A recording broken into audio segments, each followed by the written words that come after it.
Financial planning ఎలా చేసుకోవాలి, ఎక్కడ డబ్బుల్ని ఇన్వెస్ట్ చేస్తే మంచి రిటర్న్స్ వస్తాయి, మ్యూచువల్ ఫండ్స్ పై వెబినార్ ఈ నెల 19-20న. Hello guys, welcome back to iDream Media. ఈ రోజు మనతో ఉన్నారు AMFI certified mutual fund distributor అయిన రమేష్ పసుపులేటి గారు. ముఖ్యంగా ₹1 కోటి సంపాదించడం ప్రతి ఒక్కరి కళ, బట్ అది నిజం చేసుకోవచ్చు అంటున్నారు రమేష్ పసుపులేటి గారు. అండ్ అది ఏ విధంగా సాధ్యమవుతుంది అనేది ఈ రోజు ఎపిసోడ్లో తెలుసుకుందాం. నమస్కారం సార్. నమస్తే అండి సార్. సింపుల్గా సూటిగా సుత్తు లేకుండా ఒకే మాట ఏంటి అంటే, అందరూ కూడా కోటీశ్వర్లు అవ్వాలనే కళతోనే ఉంటూ ఉంటారనమాట. ఒక ఫేజ్ వచ్చినాక వై నాట్, మనం ఎందుకు అవ్వకూడదు అనేది. బట్ అవ్వడానికి గల మార్గాలు వాళ్ళకి తెలియవు, వాళ్ళ దగ్గర ఉన్న సంపాదన రెట్టింపు చేసుకునే ప్రొసీజర్ తెలియదు. దీనివల్ల చాలామంది నష్టపోతుంటారు, కొంతమంది అదే సంపాదనలో ఉండిపోతూ ఉంటారు సేవింగ్స్ అనే కాన్సెప్ట్ వల్ల. కానీ ఇన్వెస్ట్మెంట్ అనే ఆప్షను, వీటి గురించి పూర్తిగా తెలుసుకుంటే కన్ఫామ్గా కోటీశ్వర్లు అవుతారని మీరు చెప్తున్నారు కదా, ఏ విధంగా?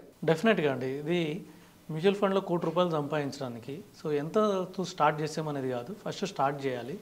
స్టార్ట్ చేసిన తర్వాత మనం 3 ఎగ్జాంపుల్స్ చూద్దాం. 5,000, 10,000, 15,000. సో వీటిలో ₹1 ఎప్పుడు వస్తుందో చూద్దాం. సో ఫస్ట్ మనము 15,000తో స్టార్ట్ చేద్దాం. 15,000తో ఎందుకు స్టార్ట్ చేస్తున్నామంటే, so 15,000 every year, same 15,000 every month invest చేసుకుంటే 15 ఏళ్ళు మనం ఇన్వెస్ట్ చేస్తే 15% రిటర్న్ ఎక్స్పెక్టెడ్. ఎందుకంటే 15 ఏళ్ళు మనం ఇన్వెస్ట్ చేస్తున్నామంటే కొద్దిగా పాటు మనం స్మాల్ క్యాప్లో ఇన్వెస్ట్ చేస్తాం, మిడ్ స్మాల్ క్యాప్లో కొద్దిగా ఎక్కువ పర్సెంటేజ్ మనం ఇన్వెస్ట్ చేస్తాం. ఈ 15%కి రిటర్ను ఈ స్మాల్ క్యాప్స్లో అన్ని దాదాపు 99% ఫండ్స్ 15% రిటర్న్ ఇచ్చాయి లాంగ్ టర్మ్లో. సో అందుకని మనం 15% రిటర్న్ ఎక్స్పెక్ట్ చేస్తే మనకి ₹1 crore అయిపోతుంది, నెట్ ₹1 crore అయిపోతుంది. సరే, కొంతమంది 15 నేను అఫోర్డ్ చేయలేను అని సర్ప్లస్ లేదనుకుంటారు. వాళ్ళు ఏం చేయొచ్చు, 10,000 చేయొచ్చు. 10,000 తోటి ఎవ్రీ మంత్ సేమ్ 10,000 ఇన్వెస్ట్ చేసుకుంటా, కానీ 10% స్టెప్అప్ చేయాలి.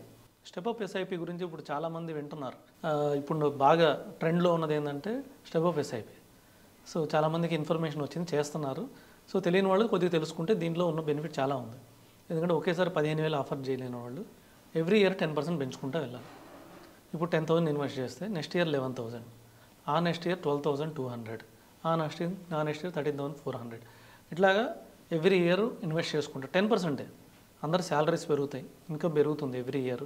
ఇట్లా 10% స్టెప్అప్ చేసుకుంటూ వెళ్తే 10 years తర్వాత చూస్తే 15 years తర్వాత చూస్తే 1 crore 10 lakhs అవుతుంది. సో 1 crore గోల్ రీచ్ అయిపోయింది. లేదు అది కూడా ఆఫర్ చేయలేని అంటుంటారు, 5,000తో స్టార్ట్ చేద్దాం. 5,000తో స్టార్ట్ చేసి ఎవ్రీ ఇయర్ 10% పెంచుకుంటూ 10 బదులు 20% పెంచుకుంటూ వెళ్ళాలి. ఎందుకంటే మన గోల్ 1 crore రీచ్ కావాలి కాబట్టి. ఇప్పుడు 5,000 ఉంది, నెక్స్ట్ ఇయర్ 6,000, ఆ నెక్స్ట్ ఇయర్ 7,200. ఇట్లాగా 20% ఎవ్రీ ఇయర్ పెంచుకుంటూ వెళ్తే 15 yearsకి 1 crore రీచ్ అవుతుంది. సరే, ఇప్పుడు కొంతమంది 15 years ఆగే ఓపిక కూడా లేదు. ఓపిక లేదు కాదు, 15 years 1 crore అంటే పెద్ద వాల్యూ కూడా ఉండకపోవచ్చు అప్పటికి. సో కొద్ది ముందు ప్రీపోన్ చేసుకుందాం, 10 yearsకే ప్రీపోన్ చేసుకుందాం. సో 15,000 సిప్పే. 15,000 సిప్లోనే ఎవ్రీ ఇయర్ 15% పెంచుకుంటూ వెళ్ళాలి. ఇయర్ 15,000, నెక్స్ట్ ఇయర్ 17,000, ఆ నెక్స్ట్ ఇయర్ 19,000. ఇట్లా పెంచుకుంటూ వెళ్తే 10 yearsలో 1 crore అయిపోతుంది. Okay. So right amount of plan అనేది చాలా important. But at the same time దీనికి సంబంధించి వాళ్ళ ఫైనాన్షియల్స్ని ఎలా మేనేజ్ చేసుకోవాలో తెలుసుకుంటేనే ఐ థింక్ ఆ టాప్అప్ చేయగలరు. ఆ ఖర్చులు తగ్గించాలి, పెంచాలి, సంపాదన పెంచాలి, ప్యాసివ్ ఇన్కమ్ ఉండాలి, ఇవన్నీ చాలా విషయాలు ఉంటూ ఉంటాయి కదా. సో ఓవరాల్గా ఫైనాన్షియల్ ఫ్రీడమ్కి సంబంధించి ఆ ఫైనాన్షియల్ ప్లానింగ్లో ఇంకా ఎలాంటి విషయాలు మీరు చెప్పబోతున్నారు?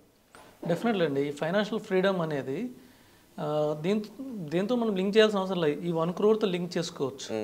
సపోజ్ మనం 1 crore కానీ రీచ్ అయితే, ఫస్ట్ 1 crore రీచ్ అయితే అక్కడ నుంచి 2 crore రీచ్ కావడానికి ఇంకొక 5 years పట్టింది. ఓకే, తగ్గిపోతుంది టైం పీరియడ్, చాలా తగ్గిపోతుంది. ఇప్పుడు 15 years పట్టింది, అక్కడ నుంచి 5 years పట్టింది, ఆ తర్వాత 3 years పట్టింది, ఆ తర్వాత 2 years పెట్టింది, తర్వాత ఎవ్రీ 1 yearకి, ఆ తర్వాత ఎవ్రీ 10 monthsకి 1 crore పెరుగుతా వెళ్ళిపోతుంది.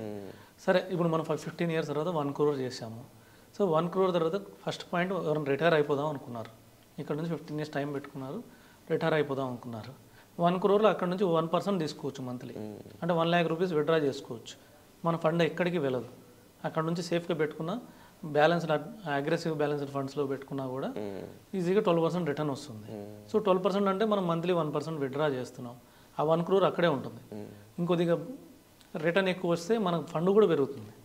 సో అదొకటి. ఇందాక చెప్పిన 10 yearsలో 1 crore చేయొచ్చు 15,000 తోటి, మళ్ళీ పెంచుకుంటా 1 crore అయింది అనుకోండి, అక్కడ నుంచి మనం ఒక 5 years గ్యాప్ ఇచ్చామనుకోండి, ఈజీగా మళ్ళీ 2 crores అయిపోతుంది 15 years తర్వాత.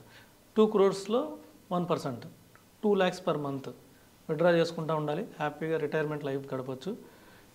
ఇంకా ఏమైనా వెల్త్ క్రియేట్ చేయాలనుకుంటే ఇంకా ఇన్వెస్ట్ చేసుకుంటా వెల్త్ క్రియేట్ చేయొచ్చు. లేదంటే 2 lakhsతో రిటైర్మెంట్ లైఫ్ హ్యాపీగా మ్యూచువల్ ఫండ్ ద్వారా 1 crore ఈజీగా అచీవ్ అయ్యి ఫైనాన్షియల్ ఫ్రీడమ్ పొందొచ్చు. సార్ ఇలాగా ఫైనాన్షియల్ ఫ్రీడమ్ అనే వర్క్షాప్ ద్వారా 2 days పాటు ఉంటుందా ఇది? ఈ 2 daysలో ఏ విధమైన ఇన్ఫర్మేషన్స్ కేవలం ఫైనాన్షియల్ ఫ్రీడమ్కి సంబంధించిన విషయాలే కాకుండా ఇండివిజువల్గా ఒక్కొక్కరు అప్పులతో వస్తారు, కొంతమంది ఏమో సంపాదన తక్కువ ఉందని వస్తారు, కొంతమంది సేవింగ్స్ ఎలా అని వస్తారు, కొంతమంది బిజినెస్ ఓరియంటెడ్ పీపుల్ కూడా రావచ్చు.